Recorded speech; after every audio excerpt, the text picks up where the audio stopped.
Oh, there's a Cubano place. We can get Tex-Mex Froyo too. It's too cold. It's too cold for ice cream. There's a Tex-Mex Froyo place over here too. Tex-Mex Froyo. Yeah. That would make that amazing. There's a chili one. Let's finish it. Oh, sorry. Okay. I'm hungry too.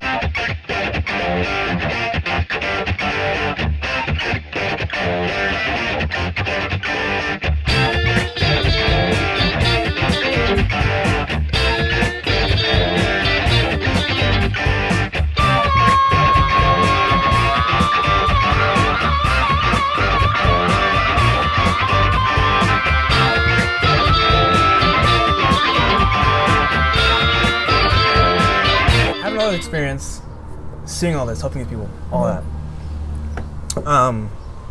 One, she's single and ready to mingle. So,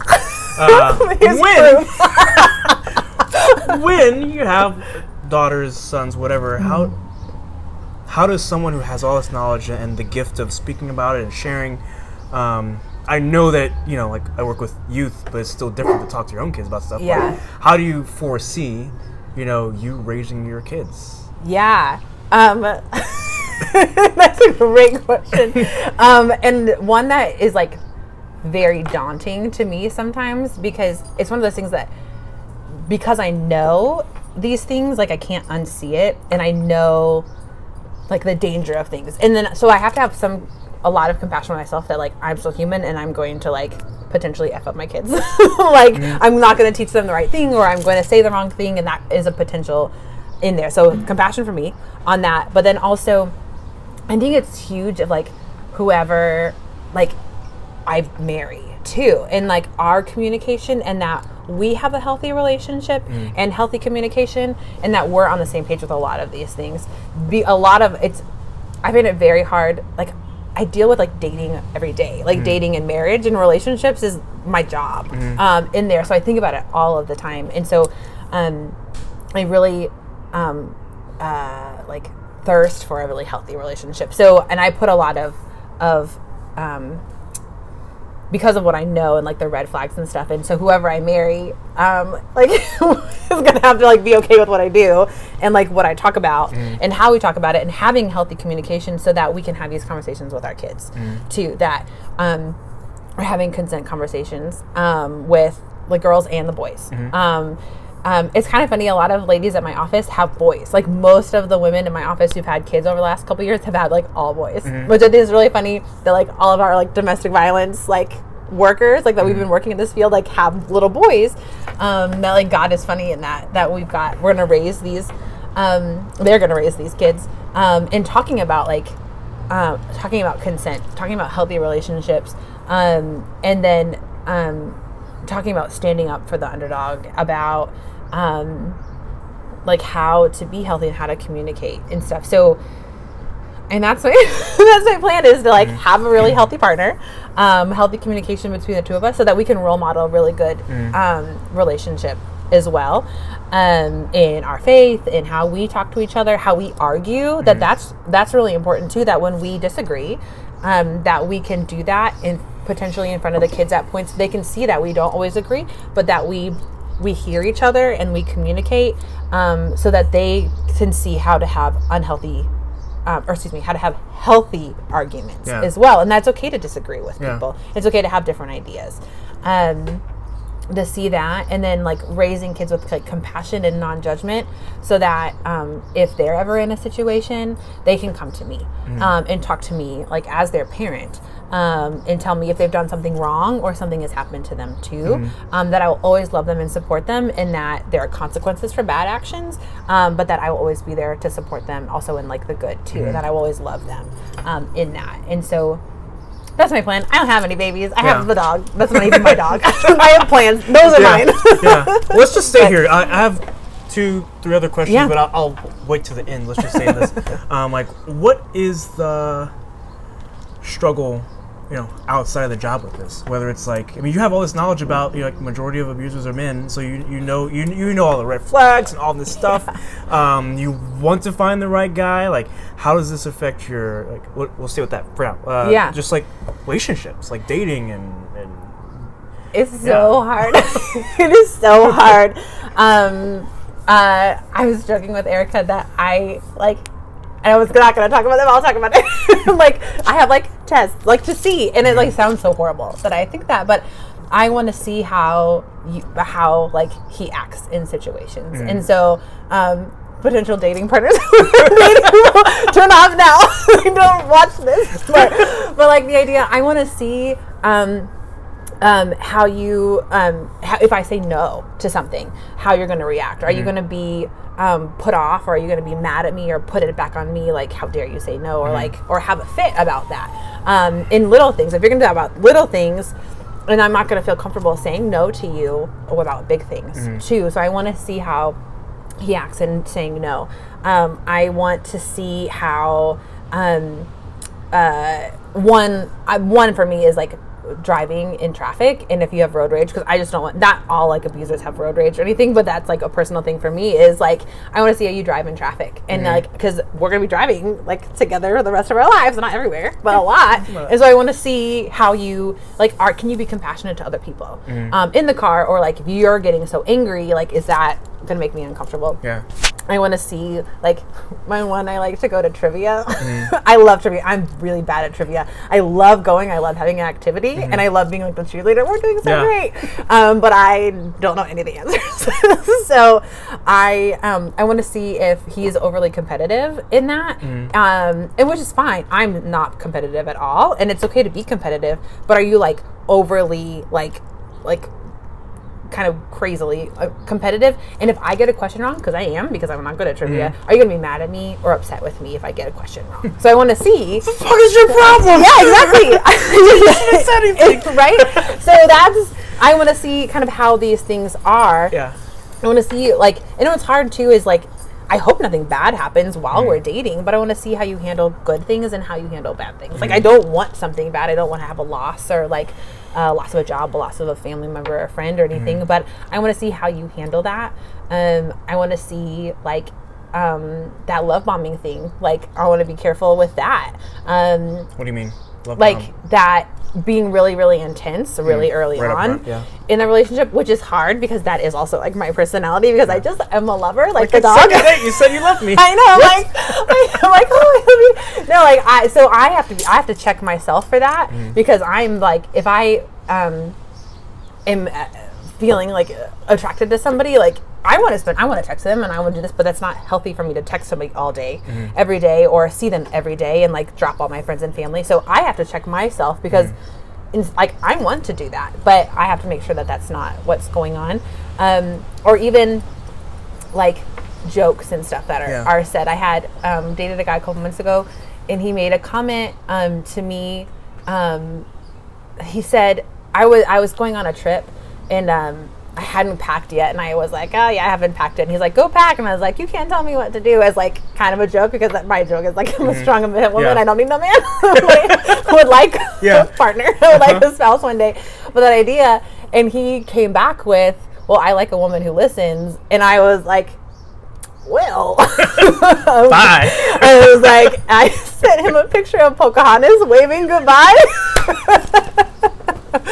I don't think we actually went on any other dates. That wasn't like the only thing that was like that said, but he had made a couple other comments. He also made a make me a sandwich joke, which like also, if you know me at all, like in the last 2 hours, like, don't make those jokes to me. Like, so like a couple of these jokes, and I was like, I almost made one this morning. When I was upstairs and came back down and everything was clean, I almost made a joke. Well, you see, like that, and that is one that's just me. That's not everybody, but like that kind of piece. And so like there are certain jokes that I do not find funny, kind of thing. And so like seeing, where those go. So it does make, I have really high standards for that, but because I see I don't think unattainable standards. I don't think like the person in my mind, or well, this fake person in my mind, potential person, like is unattainable or unrealistic, but I have high expectations because I refuse to settle. Can I be devil's advocate? Probably. I mean, it's a personal subject, so you could say no. Like, have you experienced, or have you thought, or has anyone told you, like, that it is too high. Like I think about like me and Erica, like we're married 11 years, and like when we didn't fight once when we were dating, like, not once. So like in our multiple years, like there wasn't healthy fighting. Like no, there was no punches thrown or anything, but it was just not good discussion. It wasn't good fighting, or even just like the things I had to learn and things she had to learn from me. Like the first time she met like my group of friends at the time, we're hanging out Taco Cabana, and they were all, and she was the only girl there, so but they were all talking in a derogatory way about girls we knew, and afterwards she called me out and was like, why didn't you say anything? Like, why didn't you stop them from doing that in front of me? That was so disrespectful. Like, totally called me out. And I was like, oh, I didn't even think about that in the moment. Like, I'm sure in the moment I was awkward, like, oh, this is awkward. But, like, I didn't have, like, the guts or whatever to call out my friends. So, like, there were still things I had to learn about, like, the struggles of women. She had to learn. I remember she asked me, she was like, she's like, is it really that hard for a guy to have a pure chase mind? And I was like, okay, next time you're driving, I want you to, like, keep track of the billboards. So I was like, next time you're looking through a magazine, like, pay attention to ads. Next time you're walking through the mall, look at all the advertising. And I was like, and then come back and ask me. Because everything's, like, we sell tires with naked women, and it took, like, just a couple days, and she was like, oh, there are naked women everywhere, even for guys who are trying to be chased, like that's a real struggle because majority of us are very visual. So I don't know, like, it is very demanding, but people can learn, and it is, and I think the difference is like someone who refuses, like when I push back up, like, that joke's not funny, or like, why didn't you, like, someone being open to learning, like that piece too. I'm not gonna shut someone down because like they didn't realize it, because I do have awareness, empathy for, like, you might not know, like male privilege kind of thing, or like white privilege. Like, I don't understand always that plight, and I'm like, oh, I didn't realize what I said might have been racist or inappropriate, or like just ignorant on that. So I have like space for someone to not realize that, but you got to be open to that idea. We could have a little argument about it. Like, I've definitely had back and forths with friends. I can think of multiple back and forths with friends where they didn't like agree on my point, but you can kind of see, okay, I see where you're coming from with that. Like, I have space for that. I haven't dated somebody who, like, would say, they had that space, but like that wasn't the only thing. Like, if I've dated guys who, like, that's like, no, I'm like, well, like, this is my life. Like, you have to be at least receptive to that, and listen to me. You don't have to agree with me on everything, but being open to that. So that I am open to that piece there. And then I had another thought the second part of your question, lost it. That's okay. With how does this affect, because your faith and your background theology plays a part and aids you, but how does this affect you spiritually, like prayer life, your view of God? How's it all this affect that? Yeah, because you're dealing with dark stuff. It's I've definitely had really rough times. Like, hearing like stories of women's lives, like the horrible things that they go through, like, my mind does go to someplace like, how can God allow this to happen? And I let myself think that, and then like can think through and process through that, like, God doesn't allow this, this is evil, this thing, and I have to kind of think through that, because it is really hard when you hear story after story of these horrible things that are being done, and so that is really hard. So I really have to I've been praying a lot with like the ideas of peace and justice, and I've found a lot of I have the Every Sacred Sunday mass journals. Everyone needs those. I love them too. Another sponsor. Plug everybody. I have loved them. In the show notes, there'll be a link. Right, all of the things that Krista said. There's that's been really helpful. So, like, en masse, like, seeing the themes of peace and justice, and like praying through like that God is a just God and there will be peace on earth, and this peace like has really brought me a lot of solace in that. And I also think through actually this is my coworkers kind of thing, like with what we encounter with like abusive men and power and control and this entitlement. She the other day was like, you know what, I've just decided it's the devil. And I was like, yeah, it is. Yeah. Like, I can see, like, and that's actually in a very weird way, like, it really helped me with, like, the devil is an abuser. He seeks power and control. He's got this kind of social engineering, this, like, really, like, sparkly front on him. So it's hard to see sometimes, like, his work and what he's doing in our lives. And that he just, like, he wants his way. It's a completely selfish piece. And so it's too simplistic to boil it down to like, oh, the devil is doing this. Like, we have to do practical things, you know, like as a society on that. But I definitely kind of pray through these ideas because I do encounter really hard times, especially, this is other piece we don't have to get into too much, but last fall during like the Kavanaugh hearings, and then that was like when the big parts of the sex abuse scandal were coming out. So I was like, that's my like politics feels really unsafe and like really overwhelming right now. My church feels really overwhelming and really kind of unsafe, and like my work feels kind of is overwhelming in that. And so that was like a really, really rough time for me. I like was looking for a therapist at that time, and that was really helpful, and just like trying to take care of myself and like praying through that. And even though like I didn't want to and I didn't feel like it, and I was just like, there is no safe place for me to go. Like, I don't even want to step outside of my house. Like, I just want to stay like in my bed, like praying through that and like trusting. And I'm in a much better place now, but months later, but it's hard. And so paying attention to those feelings too, and praying through those, and like bringing my clients or like my work to prayer is really huge too. Yeah. When you seek out, let's say like a counselor, like whoever, because I've referred some teens and people to, I usually stick towards here's like a Catholic nonprofit counseling group. I mean, do you try and stay with someone who's religious, or are you open to secular, or just who fits? Yeah. So my first therapist was Catholic, and that was really nice. Especially my like first experience with a therapist was really nice to have somebody who understood like the theological reasons for why I do what I do. But I don't think it's necessary.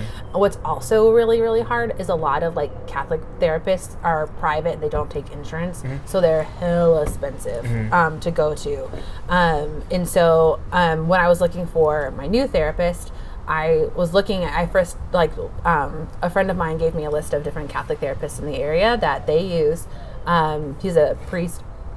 So he sent me a bunch of names, and I kind of called around to look and see like what they would cost. And it was like $100+ per session. And really, to do therapy well, especially at like the beginning, when you're getting like used to a therapist and building that rapport with them, like going weekly or bi-weekly is the most important. So I worked for a nonprofit. I couldn't justify like $200 a month going to therapy for like a few months at least on that. And so that part is really hard to that. And so I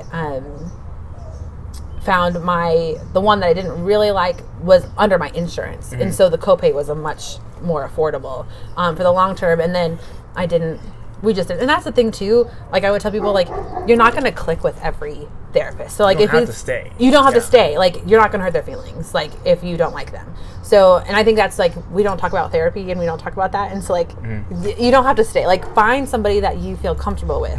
And so, cause I went to maybe 3 or 4 sessions with her, and it wasn't working out. And so I stopped, and I'm going to find somebody else. And so that you can do that, and that's okay. So, she was not Catholic but Christian. It was a Christian organization. So I don't know. The next one it's a job. The therapist, their job isn't to like try to convert you or like shame you or anything. Like, that's a bad therapist. Like, that's somebody who's trying to talk you out of like your religion is not a good therapist. They're supposed to meet you where you're at, and like if you're doing something unhealthy, they're going to address that. But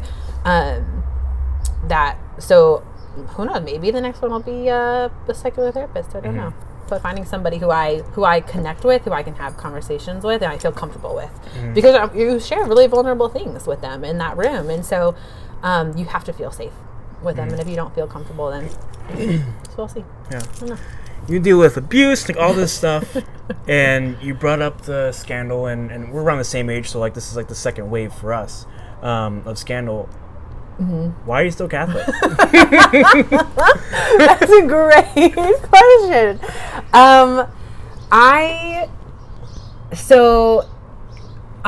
My mom is Catholic. My dad is not. Growing up, I went to religious ed, but it wasn't really an important thing. We didn't pray as a family. We prayed before meals. It wasn't a big deal. When I was in high school, I started attending youth group. I really, really felt pulled and called to it. And so I'm a huge advocate and fan of youth groups and how important those can be and how supplemental those can be, because I didn't learn really anything out of religious ed. I wasn't getting anything out of home. It was my relationship with the youth ministers and the core team members, and what I learned through that was really vital to my my faith. And you're saying core team, is it safe to say it was Life Team? Yeah, it was. Okay. Just curious, yeah, it was brand new. Another plug. Yes, I ran it. It was so huge, and that was what and through that, I fell in love with what I really appreciated was there's another podcast that I really like, and they talked about how we should kind of evangelize, and that there's if you think about courtship, when people meet and start dating, it's not okay, if we're gonna go on this date, we'll get married and you're only allowed to kiss me and we're gonna share our finances and we're gonna move in together, the rules and regulations, and that's not how people start that would be horrible, a contract, okay, we're gonna go through this line by line, here's the rules and this is what's gonna happen. But there's you fall in love and you get to know each other, and then after I've built this relationship with you, then you decide to take this next step, and I want to follow these rules because I love and I care about you and I know you and I want to spend the rest of my life with you. And adopting that idea with the church as well, and I feel that's kind of how I grew to love the church, was I fell in love with the mass and adoration and scripture and just doctrine, and I fell in love with that, and then the rules came easily afterwards. And so I love the church, and I know the capital T's and the doctrine, and that's what I and those are of God, not of humans, and so I'm able to separate humans and what that we're not perfect, and what is from God. And sometimes it's hard to see where humans haven't kind of messed things up in there, but I try to separate those, and I do find a lot of solace, and the church has been there for me, and God has been there for me through all of the rough times. I also, a side note, in college, I remember I had an English professor who was atheist. I was at a Catholic school, and I loved him. He was really fun and really interesting. And he was a professor at a Catholic school doing literature, but he's atheist. Yeah. Which is fun. Which is great. And you want an atheist teaching theology. That would be difficult. But he was teaching English. Yeah. I think, something, it was on the English department, probably. He was really fun. And I had a lot of conversations with him. He was really, I can't remember anything we talked about, but one of the things that he asked me, I remember he asked me once, I told him I was switching to theology, and he was like, why? Why do you believe in God? And I remember being like, okay, I don't know. I called a dozen people, and I talked to all my friends, and I was like, why do you believe in God?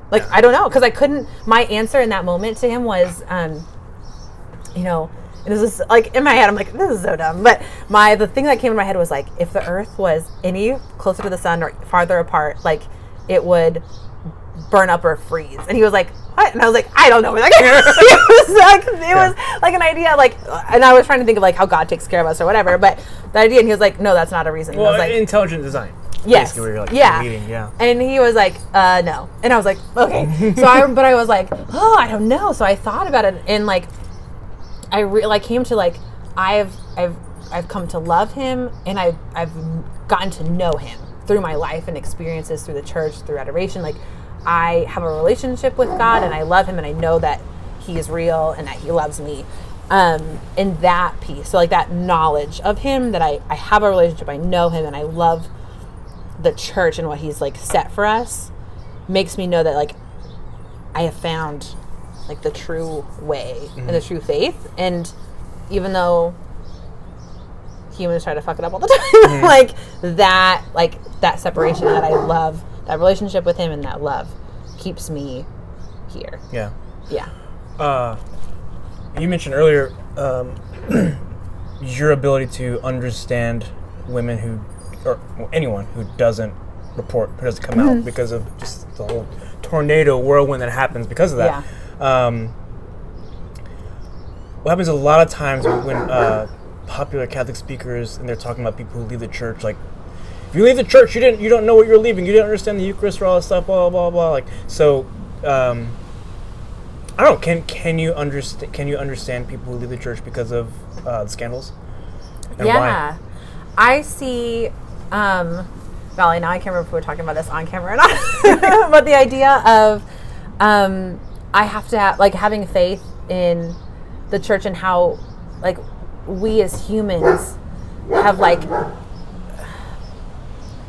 we have bastardized texts, and we have kind of ruined things for people. Like, I have a friend who he was Catholic religious ed.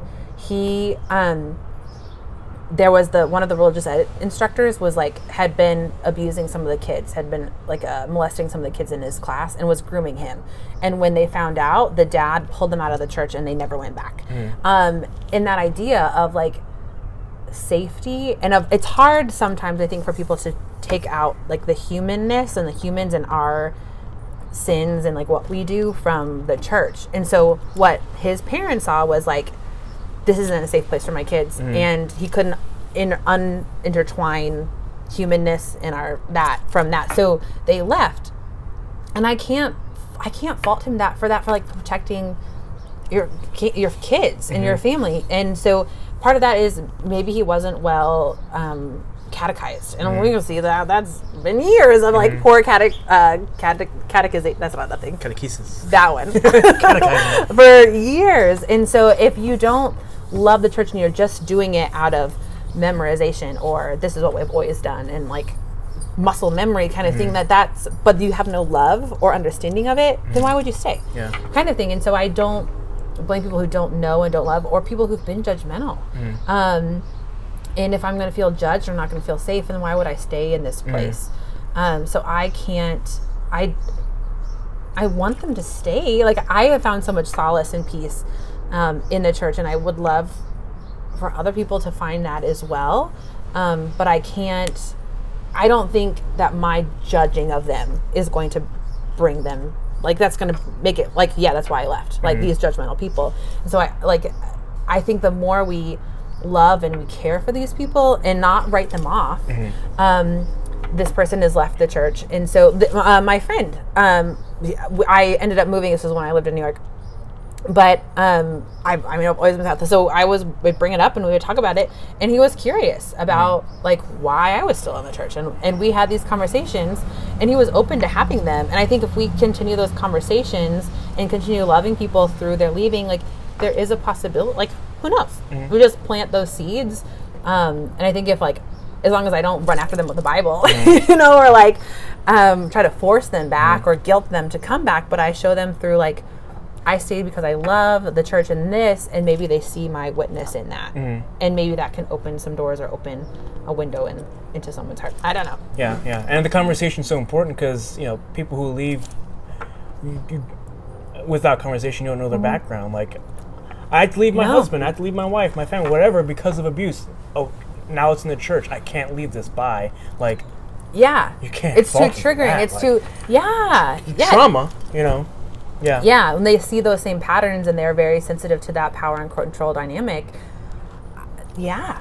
I see that, and I have to have compassion, and I wish that they would stay, but how are we acting towards people who leave? Like, why would they want to come back if I'm being a jerk to them? If I'm being really judgmental to them, I can't blame them for that. Has your job ever affected your family life? Yeah. It was funny. My family doesn't understand. My family is very conservative. I'd say politically, religiously, kind of, in their own way. And so being in this kind of field and like aware of this is because we don't want to think about it. Like it's very confusing. It's very overwhelming. And we have to like take inventory of like how we've behaved or how people have behaved to us. And so like healthy coping mechanism is like, I'm not going to talk about it. I'm not going to think about it. Like I'm just going to deny this. And so it's difficult. Now that I've been in the field for a few years, my family is more open to having conversations with me about it. At the beginning, like, they didn't want to talk to me about it. Like, I don't want to know what you do. I don't want to know. But now we're having more conversations. I can talk. I have a little sister who's still in college, so I can kind of have conversations with her about what like healthy relationships are and all these things, and kind of covertly, and like my family is like, stop social working us. So I have to be careful that it doesn't unintentionally, like, it's who I am. So I'm not like, I try not to come across as condescending, because that's not helpful for anybody either. But that's how I talk, like how I've come to talk more, and using the like, you make me feel this way when this happens, and they're like, Krista, this is not working. So that kind of like, but that having that healthy communication stuff is different. And so my family more shoves like feelings down, and so like I'm like, let's talk about feelings, or I'm feeling angry or like sad, or I'm expressing these feelings, and that's like a little much. It's like, we don't do that. So that's been interesting. And so the best compliment my mom gave me a little while ago is that she said that I was the most emotionally healthy in our family, and I really appreciated that. And so I see things, because I think they're like, she's not going to leave this field. Like, I'm going back to school in the fall for my master's, and I think they're like, okay, well, this is a thing now. You got to deal with it. So they're more open to having these conversations and stuff. So, for people who might be watching this who are in abusive relationships, what's your advice to them? Talk to a safe person. In that, there are organizations like mine all over the country. It's harder, like intersection wise, like rural communities, it's harder to find services. Not speaking, well, probably everyone who's watching this speaks English, but like not speaking the language, there's a lot of barriers. But we're trained, like my organization, to help people and get them connected to the right place. And so talking to somebody. The national hotline number is this thing that you can also put in the show notes. So, and that'll help connect people with their local shelters as well. Their local shelters, their local agencies, because safety planning is so huge. That we talk about the safest way to leave is to leave slowly, making sure all of as many of the resources, like finances, everything is kind of put together. And we can talk about long-term safety plans and short-term safety plans. And it's best to talk to like a professional or an expert on that, because there are so many nuances, because it is so 50,000 shades of gray, and everyone's situation is so different. Paperwork and red tape and where to go, where is safe to go, and that's different for everybody. And so talking to somebody, and that's what our organizations are for. And there's generally one in a lot of different communities. There's multiple here in Dallas, multiple in Houston. And so that's huge. And then talking to safe people, and that not everybody, and recognizing not everybody is safe. Yeah, how do you define safe? So I actually have this like cute handout that I do with kids that I'm trying to remember. We talk about somebody who doesn't threaten you or make you feel afraid, someone who supports you, someone who helps you when you ask for help. And so like when I talk about this with kids, like not everybody is safe. Like not everybody's parents are safe. there are things that I can talk to my parents about and things that I can't talk to my parents about. And so my friends are more my safe people, or my coworkers are more my safe people. But sometimes it's not safe to talk to coworkers about something, especially if someone's worried about work. And then you also, that piece of, you don't have to share your story if you don't want to. It's your story. You can reach out for help and tell maybe a domestic violence organization, but you don't have to tell everybody at work. You don't have to tell all of your friends if you don't want to, kind of thing. Like, it's up to you on who you decide to share your story with. Like, get help, but you don't have to tell the world. Yeah, Like, and it's sometimes your story, that's not the healthiest thing, is to tell everybody. And we feel like we need to share that, and so definitely finding a therapist. Domestic violence, this domestic violence counseling is free, so there we go. That's a good one. So ethically, you can't charge for domestic violence therapy for through like a domestic violence agency. So some private counselors will charge because they're private, but through a DV agency, it's free counseling. And generally the services are free. They should be. So there's like no cost with that, which is great. But finding those safe people in friends and family, and then like in an agency, I definitely support that. And then if you have, can I say if you have a friend who discloses to you, can I say how to help a friend? Yeah, my next question was if you know someone. Great question. Yeah. So intuitive. Right. So what we say in that is, we kind of talk about 5 ways to help a friend. The first one is to believe them. That we talked about earlier, that the number of people who falsely report is so low. And that if they have felt safe to tell you, then like it is happening in them. So believe them. Don't shame them. Be really careful with our language. Also, like I said earlier, being that victims are very sensitive to what we're saying. So not accidentally victim blaming, or what did you do to him, or why did you say that, or kind of thing. So being careful not to shame somebody. We can start safety planning. So there's some really great resources online. The NNEDV, which is the National Network to End Domestic Violence, the Domestic Violence Hotline, Love is Respect, all these other ones. They can't sponsor you because they're all like nonprofits. They're all great resources. RAIN is the Rape, Incest, and something for sexual assault. There's great national organizations and then local organizations that can help kind of safety plan around that kind of short-term, long-term safety planning, how to get out, resources to connect, counseling, therapy, legal resources in the area. Refer is refer. So safety plan and refer, I'm going to put those in the same thing. Refer to an agency, to the experts, because even though you've listened to me babble for 6 hours, how long? 10 hours, how long? Like, I don't expect anybody, right? It's already getting dark. I don't expect anybody to be experts. Like, it's my job to be an expert, not anybody else's job outside of DV agencies to be an expert. So referring them to an expert who can help with that. And then continue to support them, because just because somebody is disclosed to you, that's not the end of that journey for her. So it's going to get, most likely it's going to get rougher once they've decided to leave, once they've decided to start working with an agency, get a divorce, any of those things. It's going to be harder because like I said, when she leaves, it's the most dangerous part. So continue to support, and recognizing too that with that cycle that it's going to be hard, and the average that someone leaves 7 times. So not getting frustrated with their friend, trying to force them to do something, or thinking that we know what's best for them, kind of thing. So it's going to be long and hard. So like self-care for us, like working with a person or like loving somebody who's going through this, is really, really difficult. I can think of a few people in my life who, like, I'm in this field and it's hard for me to like step back and just like love and support somebody through the process. But just continuing to be there and like praying for them through that. Yeah. For someone who might be watching in Dallas, how do they get a hold of Genesis, your organization? Yeah. So our number is 214-946-4357. 946-HELP is our 24-hour hotline. There's also the Family Place here in Dallas. I don't know their hotline.